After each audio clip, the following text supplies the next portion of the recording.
All right, hello friends, Mr. Burrell here. We're in Unit 8. We've been talking about exponential functions, how to graph them, how to find horizontal asymptotes, things like that. Now we're going to start talking about graphing logarithmic functions. Specifically, we're going to introduce what are logarithmic functions. It's probably something that you haven't heard of before a lot, if at all. So, first we're going to start off by introducing logarithmic functions, but by the end of this lesson, I hope that you're able to understand that exponential and logarithmic functions are inverse functions, that you'll be able to identify a vertical asymptote of a logarithmic function, identify the domain and range of a logarithmic function, and then graph logarithmic functions by plotting points and with a calculator. So that's what I hope you're able to do by the end of this lesson. First of all, what is a logarithm? My favorite rhythms are logarithms. Math puns are cool, and I hope you appreciate that. But logarithm is something that you probably haven't been exposed to a lot before, like I said before. So let me explain what a logarithm is. Logarithms are very closely related to exponential functions. They are the inverse, or the opposite function of an exponential function. Logarithms allow us to find the x value of an exponential equation. So for example, let me break that down. This graph right here is y equals 2 to the x. That's an exponential function. The inverse of that, or in other words, if I were to flip that graph over this line, so if I were going to switch all these points, so instead of 3, 8, if I were to do 8, 3, 4, 2, 2, 1, 1, 0, 0.5, negative 1, 0.25, etc., etc., etc., I get a graph that looks something like this. So it's the inverse of y equals 2 to the x. This function right here, and I should have probably drawn it on this graph. I'll draw again like this. Something like that. That is a logarithmic graph. That is the graph of a log. So if I were to reflect all the points of y equals 2 to the x over this y equals x diagonal line and draw a curve through those points like I did, that would give me a logarithmic function. This function right here. I read that as log base 2 of x. Keep in mind that the original function was 2 to the x. The base was 2 of this exponential function, and now the inverse of that function is log base 2 of x. So this is how we're going to start talking about logarithms. We need to recognize that logarithms and exponential functions are inverses of each other. They kind of cancel each other out. So you'll notice if you've ever seen in your calculator over on the left-hand side, if you're using one of my calculators, or you might have seen it somewhere else on a different calculator, but over underneath the x squared button is a button that says log. This is the button we're going to be using for logarithms. And notice when you type log in your calculator, it doesn't give you a base. The number system that we use in the real world most of the time is a base 10 system. So if the base is not specified like it is in the calculator, we're going to assume it is a base 10, again, because that's the base that's most often used and the base that's used in the calculator. So let's get into this. Let's compare these two functions. I have an exponential function on this side, and then I have logarithmic functions on this side. So let's take a look at these characteristics. These are all characteristics that we've already discussed. First of all, exponential functions are of this form, y equals b to the x. The y-intercept is at 0, 1. Always in a traditional exponential function, the y-intercept is where this point 0, 1. The domain of an exponential function is everything. From negative infinity all the way this direction to positive infinity all the way this direction as well. The domain is everything.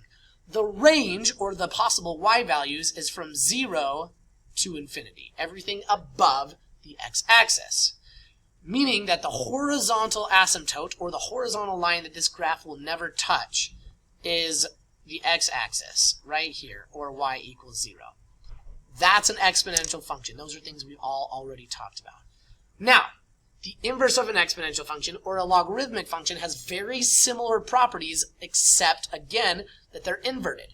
All the x's and y's have switched, so the domains and ranges have switched. So notice, in this form, y equals log base b of x, kind of like the exponential was written, I no longer have a y-intercept, but I have an x-intercept.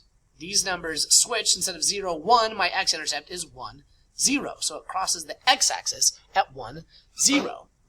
Notice that the domain and range are the same, except that they've switched. Now the domain is from 0 to infinity, going from this point all the way infinitely into the positive x direction. Now you notice that the range is negative infinity to positive infinity, forever in this direction and forever in this direction. So since the domain is from 0 to infinity, notice I'll never actually cross x equals 0, or I will never cross the y-axis. So the vertical, no longer a horizontal asymptote, because we have the inverse, the vertical asymptote in a traditional logarithmic function that this graph will never cross is the y-axis, or x equals 0.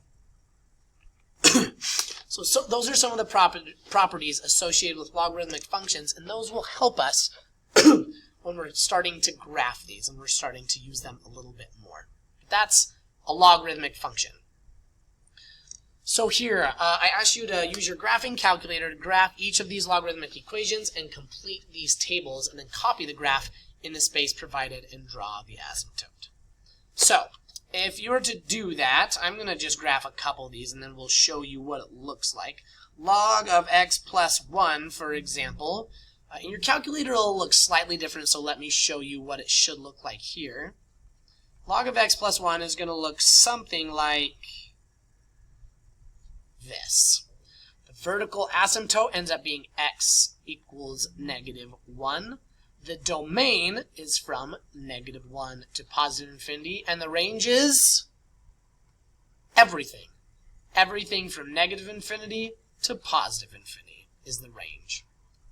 And notice that that's going to be the same on all of these functions. It'll always be from negative infinity to positive infinity for the range, just like it was for the domain in an exponential function.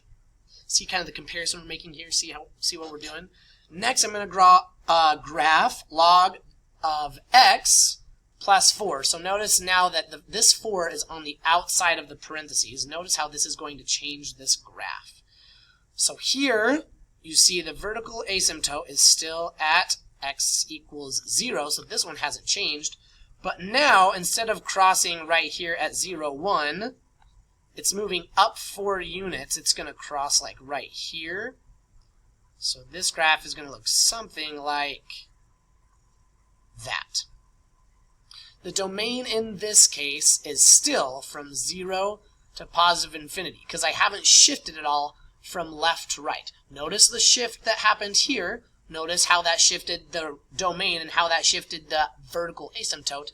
And notice how this number didn't change it horizontally, but it changed it vertically. We're going to address that more in the next lesson when we start talking about transformations.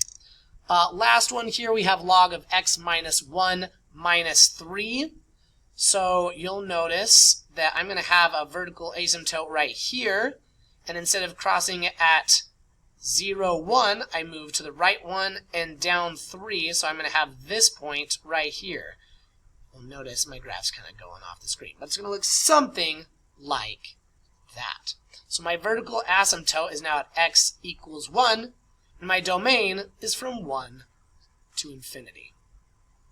In each of these cases, you don't even need a graphing calculator in order to graph these points. You just need a calculator, a scientific calculator that has the logarithm button right there. See that log button?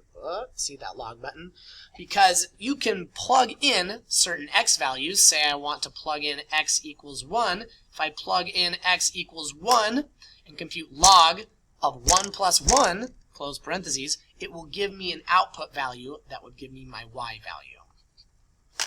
So just very similar to how we worked with exponential functions and graphing them on a grid, we do a very similar thing right here with these logarithmic functions. And you'll start to notice, after you graph so many of them, you'll start to not need your graphing calculator at all anymore, because you'll notice how these numbers affect where the graph moves. And again, tomorrow we're going to talk more, or in my next video, in the next lesson, we're going to talk more about transformations of logarithmic functions and exponential functions.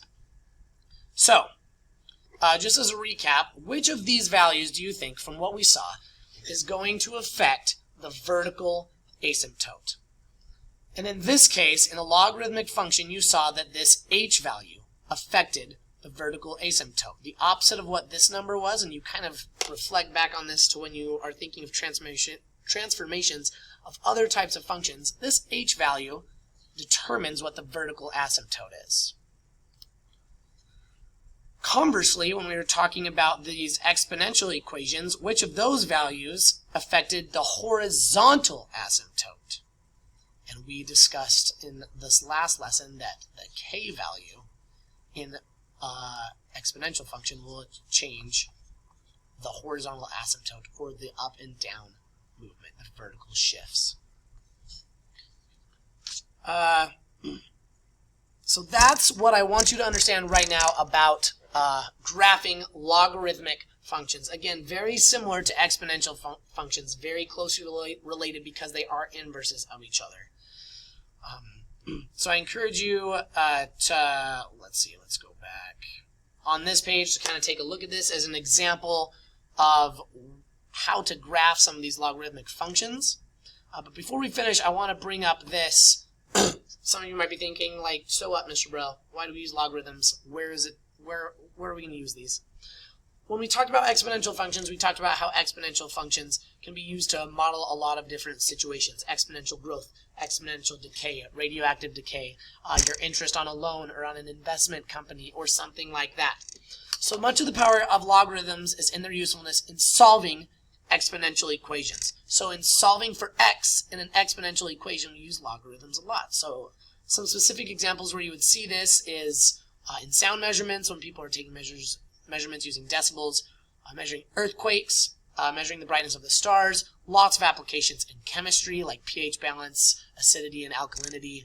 Lots of those types of situations is where you would see logarithms seen in the real world. So that's the so what.